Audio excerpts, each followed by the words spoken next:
வீடியோல அனிலினை எப்படி வந்து நம்ம வந்து குளோரோபென்சீனா மாத்துறது நம்ம வந்து பார்க்க போறோம். ஸோ இது வந்து பார்த்தீங்கன்னா ஃபர்ஸ்ட் நீங்க வந்து ஸ்ட்ரக்சர் வந்து நீங்க ட்ரா பண்ணிங்க.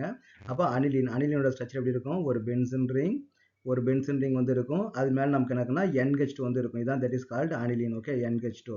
இது நம்ம என்ன மாத்த போறோம்னா குளோரோபென்சீன் வந்து நமக்கு வந்து மாத்த போறோம். அனிலின் நம்ம என்ன பண்ண போறோம்? குளோரோபென்சீனுக்கு வந்து நம்ம என்ன Cl வந்து நம்ம வந்து ஆட் பண்ண போறோம். ஓகேவா? ஸோ இப்போ ஜென்ரலா வந்து பாத்தீங்கன்னா ஒரு அரோமேட்டிக் ரிங்ல ஒரு ஃபங்க்ஷனல் குரூப்ல இருந்து இன்னொரு ஃபங்க்ஷனல் குரூப்பா மாத்துறது ஈஸி கிடையாது. ஒரு அரோமேட்டிக் காம்பவுண்ட்ல இருந்து ஒரு ஃபங்க்ஷனல் குரூப்பை எடுக்கிறது அவ்வளவு ஈஸி கிடையாது. அப்படி எடுக்கணும் அப்படின்னா அதுக்கு செலக்டிவா சில ரியாக்ஷன்ஸ் வந்து இருக்குது. ஃபீனால் கூட ஜிங்க் டெஸ்ட் வந்து போடலாம். அன்லின் கூட வந்து சாண்ட்மே ரியாக்ஷன் வந்து பண்ணலாம். அந்த ரெண்டு ரியாக்ஷன் மட்டும் தான் பாசிபிலிட்டிஸ் வந்து இருக்குது ஒரு பென்சின் ரிங்ல இருந்து நம்ம ஒரு ஃபங்க்ஷனல் குரூப் வந்து நமக்கு வந்து ரிமூவ் பண்றதுக்கு. அப்போ நம்ம என்ன பண்ணோம்? அனிலின் வந்துட்டாலே நம்ம மைண்ட்ல முதல்ல வர வந்து சாண்ட்மே ரியாக்ஷன் தான். நான் என்ன சொன்னேன்?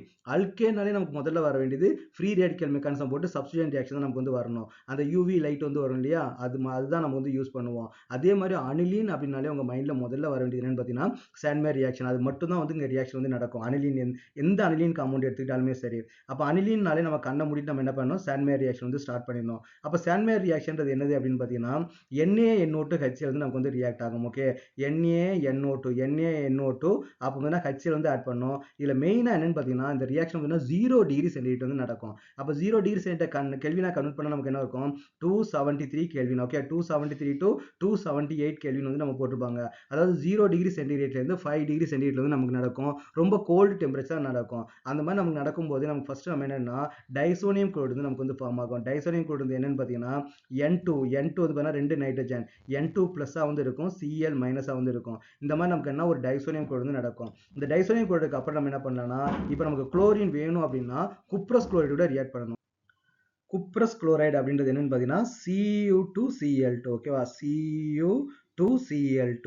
அதாவது பார்த்தீங்கன்னா இங்க வந்து காப்பர் வந்து +1 ஆக்சிஜன் ஸ்டேட்ல வந்து நமக்கு வந்து இருக்கும். அப்போ +1 ஆக்சிஜன்ல இருந்தா குப்ரஸ், +2 ஆக்சிஜன்ல இருந்தா குப்ரிக் இல்லையா? அப்போ நம்ம காப்பர் குளோரைடு வந்து குப்ரஸ் குளோரைடு வந்து நம்ம ஆட் பண்ணணும். Cu2Cl2 ஆட் பண்ணீங்க அப்படின்னா அப்போ நமக்கு என்னன்னா குளோரோபென்சீன் வந்து நமக்கு வந்து கிடைச்சிரும். ஓகே, அப்போ இந்த ரியாக்ஷன் வந்து நமக்கு வந்து ஞாபகம் வச்சுங்க. இதை நம்ம நிறைய இடத்துல வந்து நமக்கு வந்து யூஸ் பண்ணுவோம். ஜென்ரலா வந்து பார்த்தீங்கன்னா ஒரு அரோமேட்டிக் காம்பவுண்ட்ல இருந்து ஃபங்க்ஷனல் குரூப்பை ரிமூவ் பண்ணது நமக்கு வந்து ஈஸி கிடையாது. அப்படி ரிமூவ் பண்ணா நமக்கு வந்து ரெண்டு ஆப்ஷன் தான். ஒன்று வந்து ஃபீனால்ல இருந்து ஜிங்க் டஸ்ட்டை போட்டால் பென்சன் ரிங் வந்து வரும். இன்னொன்று நமக்கு என்ன, இந்த சாண்ட்மே ரியாக்ஷன் பண்ணோம் அப்படின்னா இதுல நம்ம என்ன ஃபங்க்ஷனல் குரூப் வேணாலும் நம்ம மாத்திக்கலாம். இந்த சாண்ட்மே ரியாக்ஷன் வெரி இம்பார்ட்டன்ட் ரியாக்ஷன்.